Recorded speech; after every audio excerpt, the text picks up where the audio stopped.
recently, Ukraine got some wins and Russia got some L's in the sky above Kyiv. On 16th of May, Russia decided to show off with some Wonder missiles, which are actually hypersonic missiles, and bomb the shit out of Kyiv, and failed miserably thanks to Ukrainian air defense, previously American air defense, Patriot battery. Ukraine's air defense intercepted 6 hypersonic Kinzhal missiles fired by Russia early Tuesday. Ukrainian officials said, if confirmed, the strikes would be further evidence of Ukraine's ability to shoot down one of the most sophisticated conventional weapons in Moscow's arsenal. In one of the largest aerial assaults since early March, Russia also launched 9-caliber cruise missiles from ships in the Black Sea, 3 short-range ballistic missiles from land, and a number of drones, according to the commander-in-chief of Ukraine's armed forces. All the drones and missiles were shot down, the military said. It was, It was awesome. It was such a night in Kyiv. I've seen like all the reactions. People didn't get to sleep. Patriot missiles, hidden Kinzhal missiles, give some noise. Yeah, it's loud. It's very loud. And it's very stressful also because, civilian population, like, you don't know what's happening. You don't know if it's you don't know if, at least at this point, some people can tell the difference. But when you're stressed out and you're asleep in bed, sometimes, you don't know what's happening. So, yeah, it was pretty stressful. But then again, it was very successful. And obviously, whenever something good happens for Ukraine, whenever Ukraine gets some real results, Russians have to, get to work and start coming up with reasons why it wasn't successful or was, anticipated, or that was the plan all along.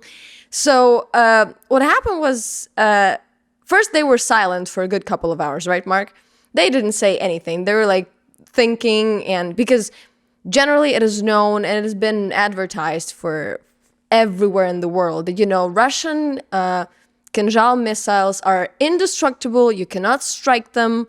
You cannot shoot them down. They're super sophisticated and all that. And now that myth is gradually, coming to an end. Western media took this Kinzhal threat as serious as it could take it, right? Russian propaganda boasted Putin wiggled with this Kinzhal missiles since 2018, I guess. Saying it is threatening with it to all of Europe, and Western media was frightened by it,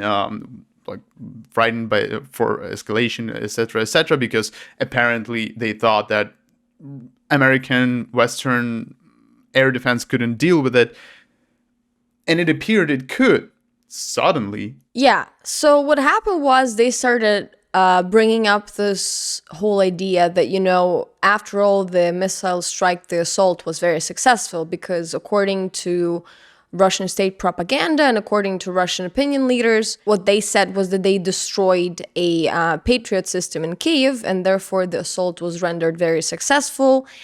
And but most of their opinion leaders online were like, oh, well, after being asked where's the evidence that you have destroyed the Patriot system, they said, well, we can't show you that because it's in Kyiv, so it's impossible to know. Then how do you know you did it? Anyway, it was a whole shebang. But apparently at this point, according to CNN and according to some U.S. officials, as a matter of fact, one of the parts of the Patriot system that is deployed in Kyiv has been damaged in a way. We don't know the details yet. So the point is, it's been said that they in US they consider that whether Ukraine can fix it themselves or Ukraine should ship it abroad. But it's important to say that Patriot missile system is spread along the huge territory. Kilometers away from each other. The radar, the launching pads, launching pads, yeah. And if one of the parts is damaged, you can just replace it or take it away for repairment. It's not it's not a destruction of Patriot system. And first of all, this is kind of changes a lot of things for Russians' escalation threats because first of all, it was intended as kind of an escalation by Russians because they didn't fire them before. maybe a couple of them, and they started firing new rockets. They're like super weapons, etc. And they were preparing some PR stunt that, look, we responded to something, to I don't know, whatever they want to respond, whatever they want to, however they want to spin it, and they failed miserably. They failed in that, and they also failed in their whole stance as a threat for European security. Because before, like those Kinzhal missiles, they can they can take on their they can carry the nuclear warhead, and it was a threat because if you cannot intercept tactical nuclear warhead, it's a big deal. Since now, it's not a big deal anymore. Like it's a big deal, but not that of a big deal. It means these missiles can be successfully intercepted, and that means that whole Russian nuclear blackmail has yet again been demolished by actual facts. And it's something that I would really like to touch on as well, because we've talked about this a lot in our private conversations, and Ukrainians talk about this very often. But this is a notion that has to be treated very carefully, since, the war is still very real and Ukraine is taking casualties, and it's not, nobody's talking about, we still have a part of our land occupied by the Russians. So we're making progress, but obviously it takes a huge toll. But what is very clear at this point is that if Russia is good at producing something military, it's not that it's producing very good rockets or missiles. It's producing very good bullshit. Very high quality bullshit. Very high it's like supersonic bullshit, if you will. Because hypersonic, and you know who cannot intercept hypersonic bullshit? Russian apologists in West. Oh yeah, right? Okay. No. It's You're absolutely right. It's much more easy to intercept a Russian hypersonic missile than by a Russian apologist somewhere in the U.S. to intercept a bunch of Russian bullshit, because they have successfully for years before the beginning of the full-scale invasion of Russia and Ukraine.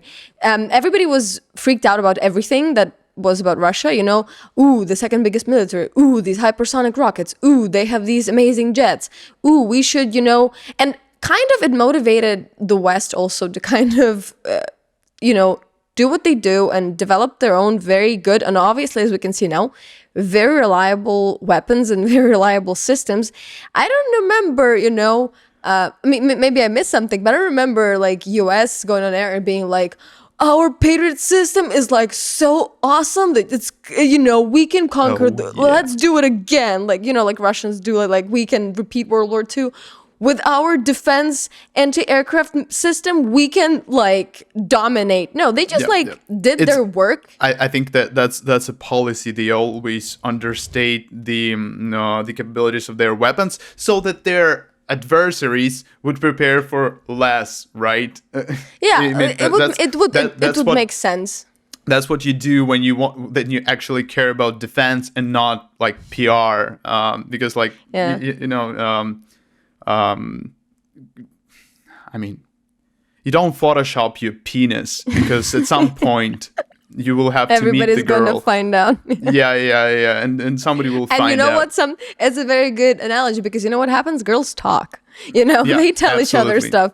Yeah, so it's very obvious at this point, and then and it just proves yet again this point of like, do not fall for Russian threats. Obviously, they're insane. Obviously, they're ready to do a lot of weird things, but it does not necessarily mean they're capable of doing them. For years, Russia has been kind of threatening the whole world with their mighty military power.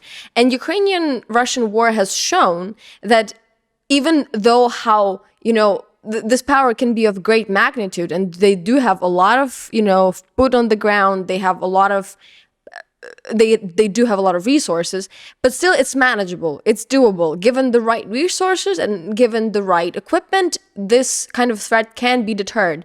So everybody who's afraid of the so-called escalation, everybody who goes, well, we shouldn't give fighter jets to Ukraine, like, because they'll do what? What else can happen? Like at this point, like we have proven that we can intercept these threats that everybody has been talking about.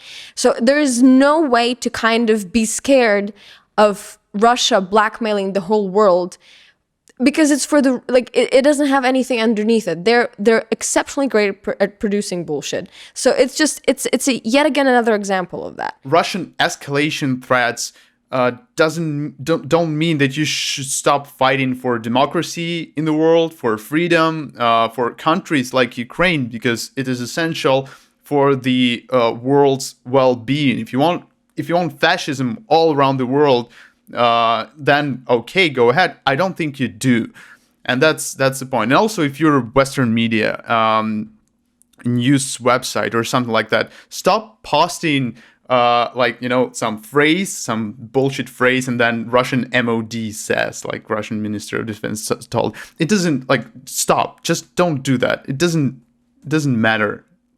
Literally everything they have been saying has been a lie all the time. Yeah. Like 100% of the times when Russians opened their mouths, they were saying lies. So why on earth would anyone still take any of it seriously is beyond me.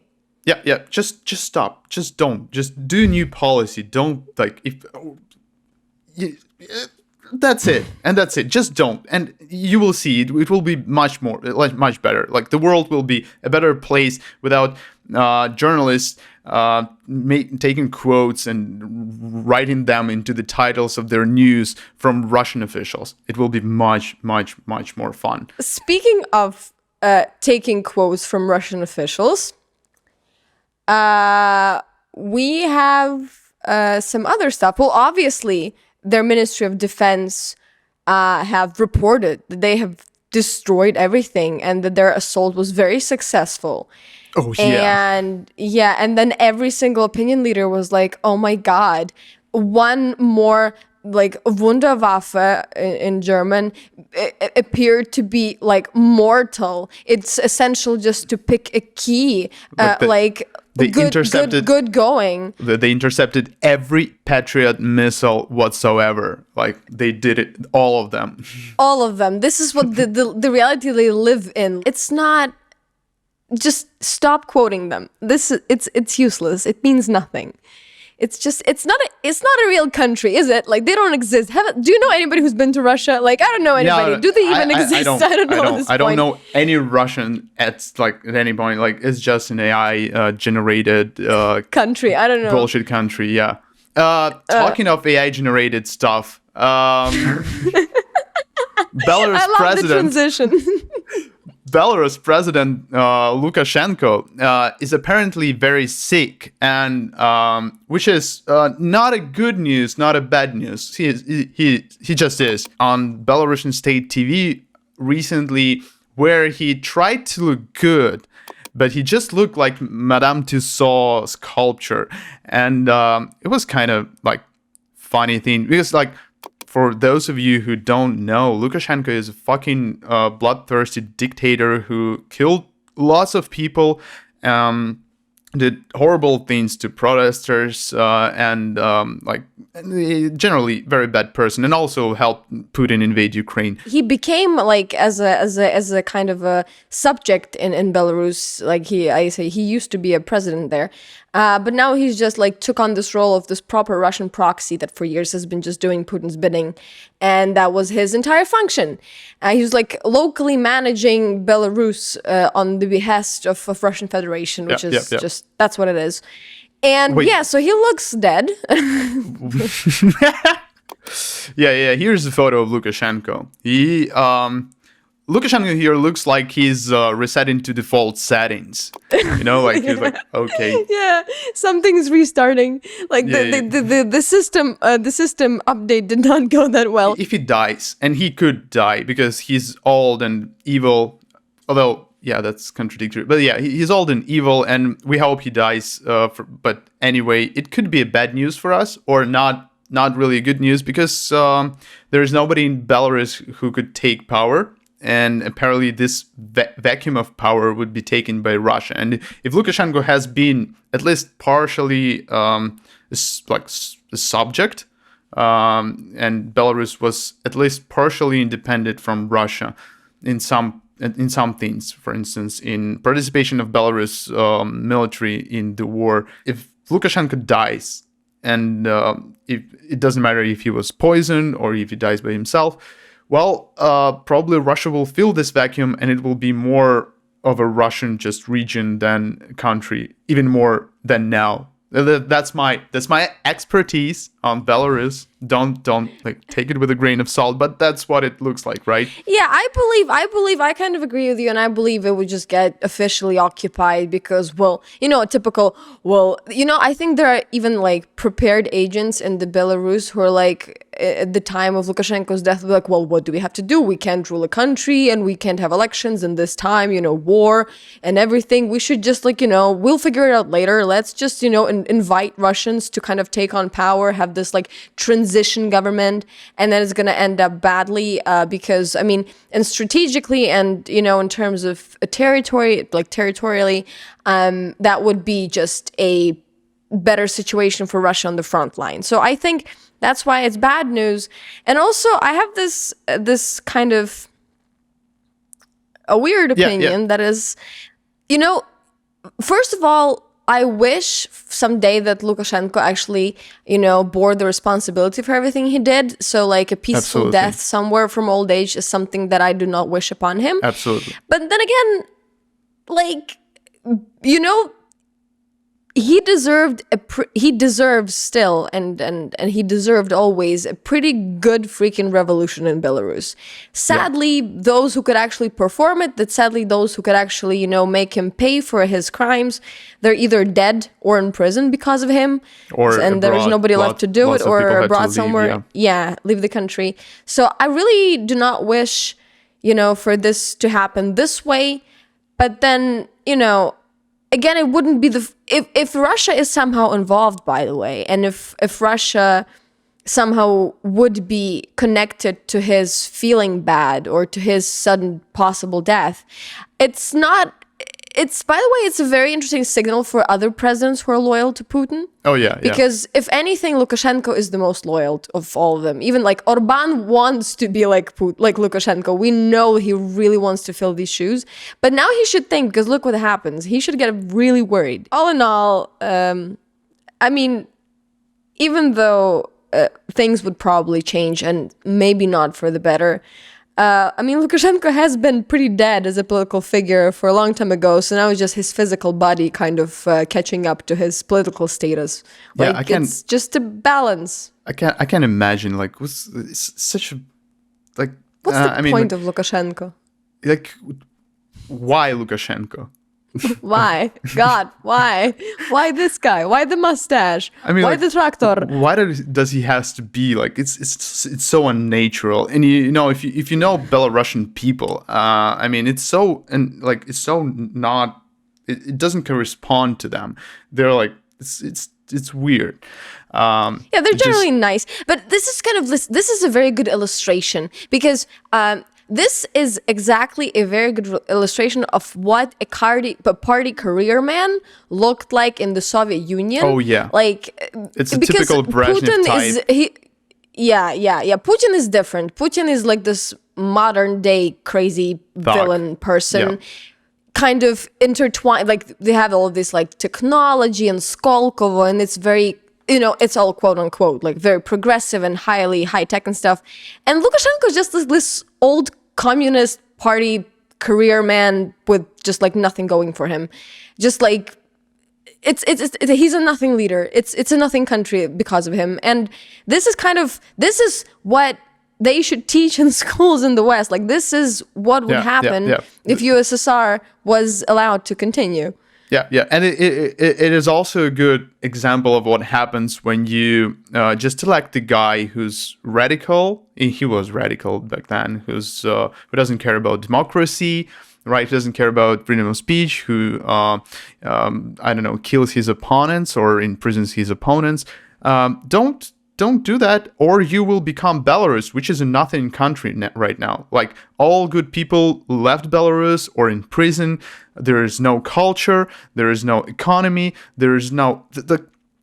it's a country of, like, I don't know, like people trying not to die, and... it's a living museum of It's a living museum of totalitarianism. Yeah, That's what it is. yeah. It's like literally like this with good roads, by the way. Reality TV show of like what Soviet Union is with nice roads and something that looks like internet, which is like nonsense. Yeah. But yeah. Sad. Talking about dictators.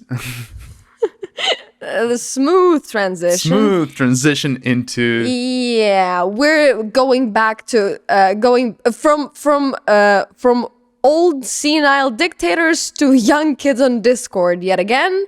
We cannot just the story of Discord leaks cannot just like be let go. It just keeps on giving. It's like a horrible breakup when your ex still texting you from time to time, and you're like, oh fuck, it's still real. I thought it just it's still content. Yeah. So the Discord leaks, apparently some more details have been shown to the media. And in this leak, it's in that part of the leak, we talk about Wagner chief, about Prigozhin, and we have done a video on Wagner some time ago. The link will be here somewhere. So something interesting happened. In these leaks, it says that Yevgeny Prigozhin said he would tell Ukraine's military where to attack Russian troops if it pulled its own forces back from the just besieged city of Bakhmut, where Wagner mercenaries were taking heavy losses. According to one document from this heap, Prigozhin told Ukrainian intelligence officer that if the Russian military was struggling with ammunition supplies, I mean, he's been pretty public with that for a long time, but then he advised Ukrainian forces to push forward with an assault on the border of Crimea, which Russia has illegally annexed, while Russian troop morale was low. The report also referred to other intelligence, noting that Prigozhin was aware of plummeting morale among Wagner forces, and that some of his fighters had balked at orders to deploy in the Bakhmut area under heavy fire for fear of suffering more casualties. And a lot of people took this article and this information as something to kind of celebrate and to kind of, like, you know, have a lot of opinions about. Something very important that has to be said about these documents that I am very, and I think you, Mark, as well, I'm very interested in getting this out to as many as people as possible, so like and share this video, is that we have looked through some of the documents in these leaks. And as Ukrainians who live in Ukraine and as Ukrainians who have context of an ongoing situation, a lot of these documents are based on very kind of unreliable sources. A very good example of an unreliable source that was quoted in these documents is one of the deputies of Ukraine's parliament. Her name is Liza Bogucka, but it doesn't matter. It could be anyone. The point is, she is. Look at her photo. We just this is her mask during COVID. This is who it is. Yeah. Even putting that aside, she is a member of the parliament, and she has been elected virtually in a very, very classic way. She built her career or whatever. She was this activist. Obviously, she was anti-COVID, which is a completely different story. But she is not the person responsible for leading, proper Ukrainian communications, official Ukrainian communications. It's like, listening. And in these documents, it said that she has some sources in Russia or sources in Kremlin. And she was telling this to the person who's writing down these documents that then ended up leaked. And but it's weird to kind of base your opinions on, information from one of the 400 MPs we have. And she is not from intelligence. She is just, at this point in our country, with the way our country works under martial law, she's like anybody else. Yeah, she's just regular Ukrainian. She has no access to no information. So just taking into account this fact, I cannot, and nobody will ever attest that this leak could be even something remote to reliable. It's not how you work with intelligence, especially such a raw intelligence, which is in these leaks, apparently, from what we have seen with Lisa, etc. Like in intelligence community, they gather all the facts and they analyze them, and some of them they believe, some of them they not. They make their assessments of how okay is this shit? Is it true that Iraq has weapons of mass destruction or not? or something like that, and they don't know for sure, right?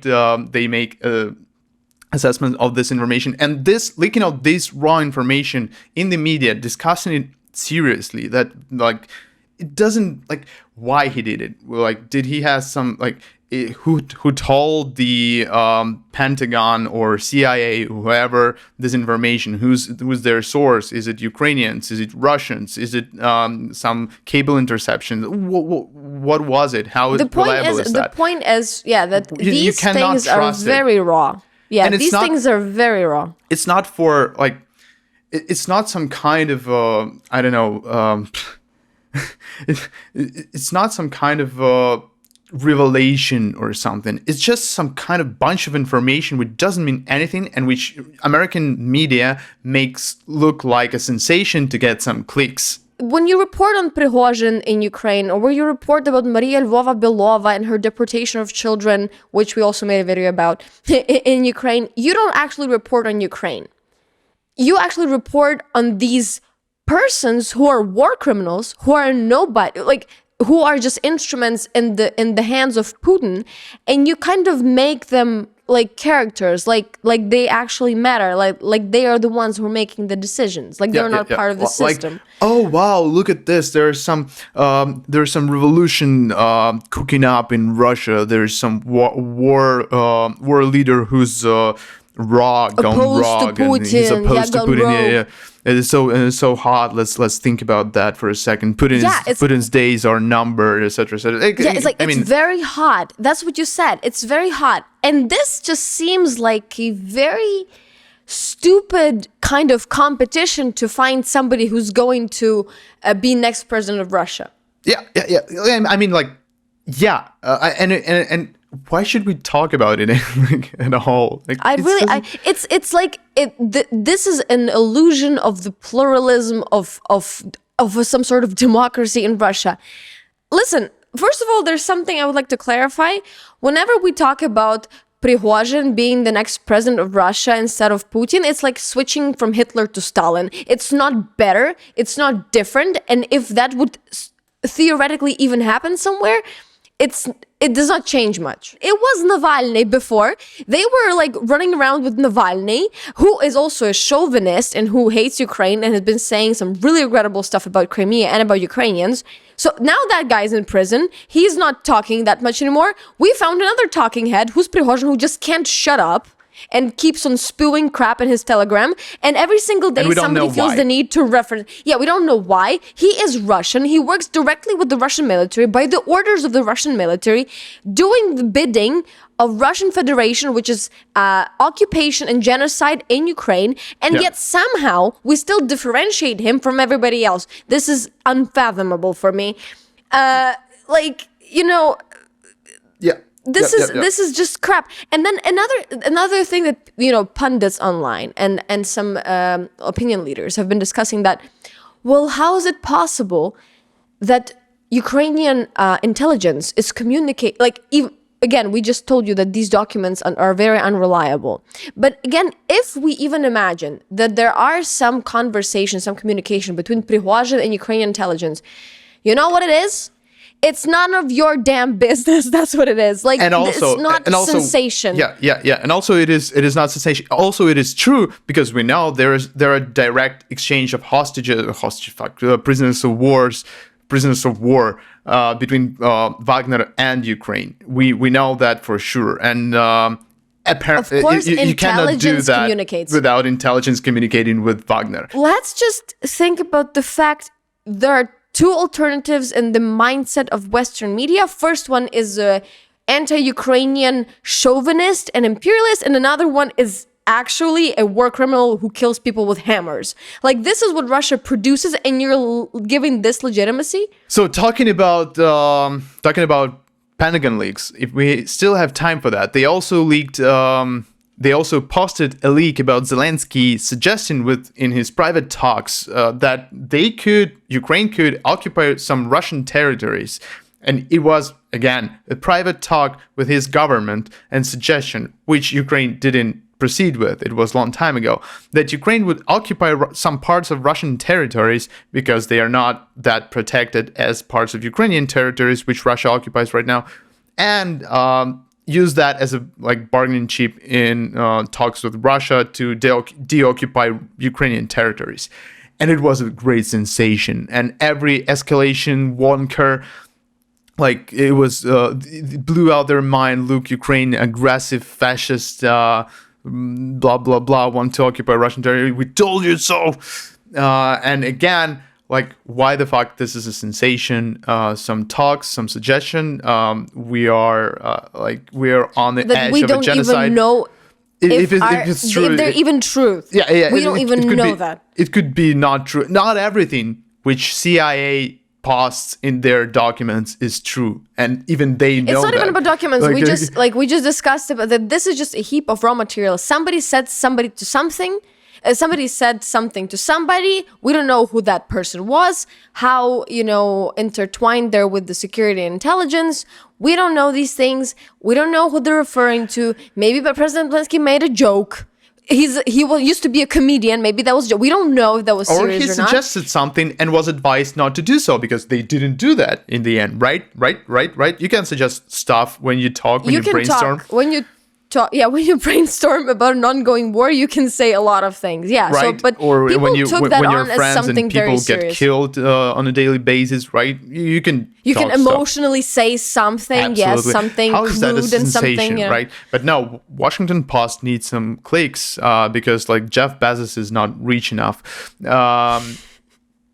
right? Should we go there?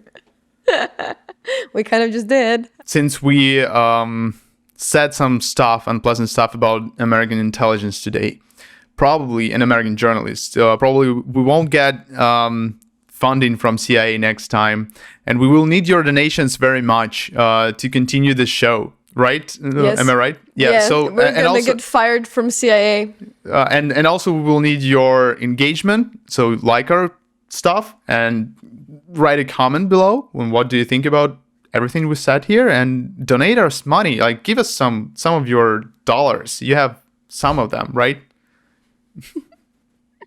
Am I right? Keep giving us dollars so we can actually get our passports back from the CIA and they can actually let us be not their shills anymore. Yeah. Exactly. If you want this show not to be sponsored by CIA, anyway, Donate. Thank you very much. Yeah. Thank you very much, and see you next time. We'll see you next time, yeah.